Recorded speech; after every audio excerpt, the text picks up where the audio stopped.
Hey guys, there's something that affects every single student out there in the world. Actually, everybody, really. And that one thing is called choice architecture. Now, what is choice architecture?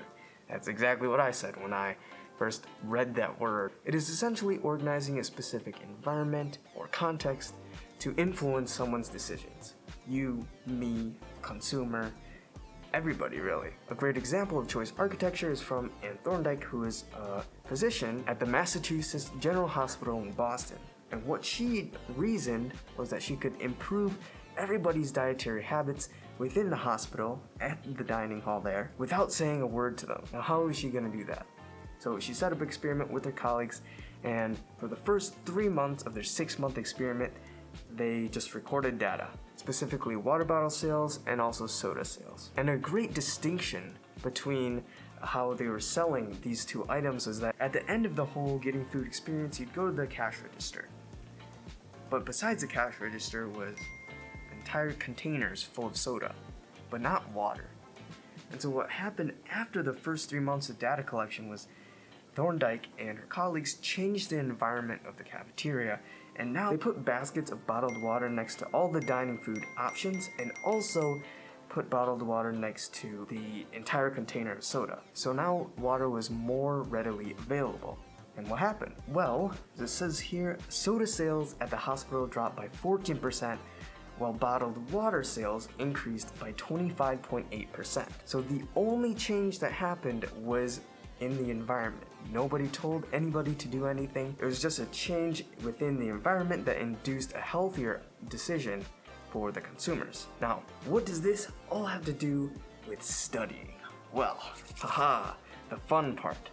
Because now, if you are able to prioritize your studying and get it done faster without distraction, then you can do other things, and that is what I'm all about. Getting all of this stuff done so I can learn other things and do other things, socialize with friends, anything that you want to do, really. So one thing that you can do to increase your productivity through choice architecture is to clear everything from your desk.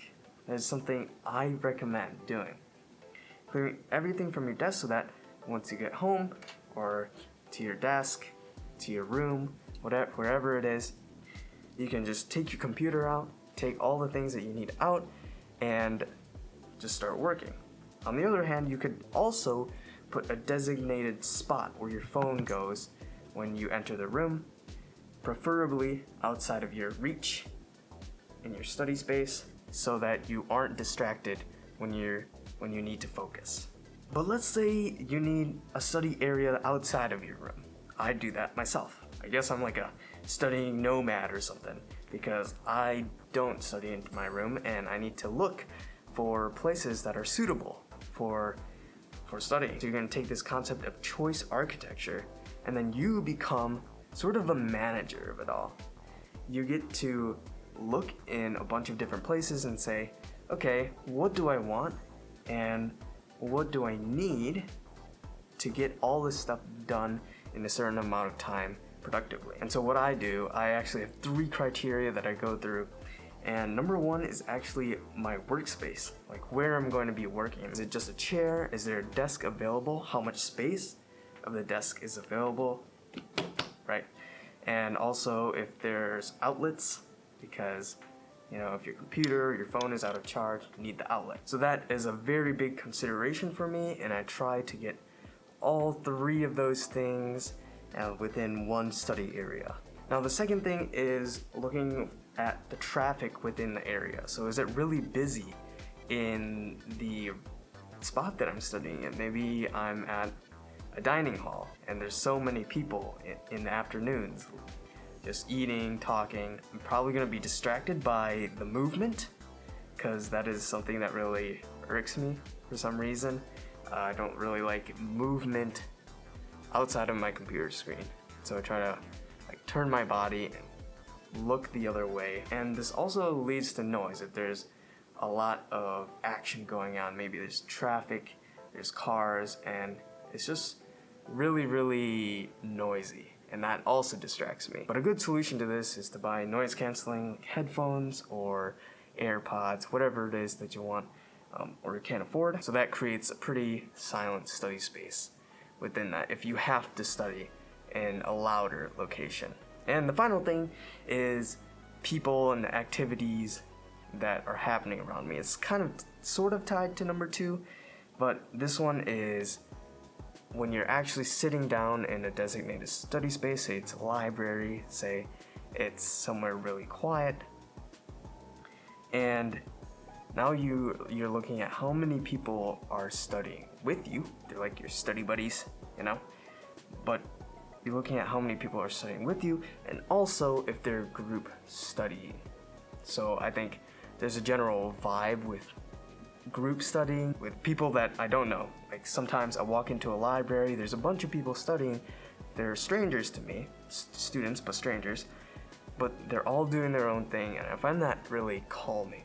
You get this aura of, okay, I'm here to do work, everyone else besides me is doing work, so why don't I just do it too? Another type is just studying with friends.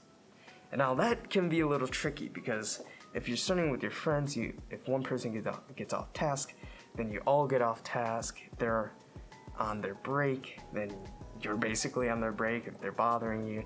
And so that can get quite difficult to focus if not everyone is on the right page, on the same page. My last type of this kind of studying is studying alone. And it is a very valid option. I do it a lot because it's just quiet and you can just put your mind into that focus state, focus for however long you want, take a break, and come back at it again for another, let's say it's a Pomodoro, so 25 minutes. And so yeah, those are the things that I look out for in a study space, being my own like architect, sort of, but I get to choose where I want to go. And so I'm optimizing my studying through choosing the right environment for me, and then if I get everything done, then I can do other things afterwards. Yeah, so choice architecture is something that I use every single day, and it's helped me a lot through assignments. If I am not feeling like I can study with the group, that I should study with the group,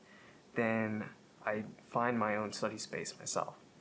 And it really helps because then I can be focused, not distracted, and be able to work more efficiently. And with that, that's the end of the video. Tell me what you think about this in the comments down below, and I'll see you in the next one.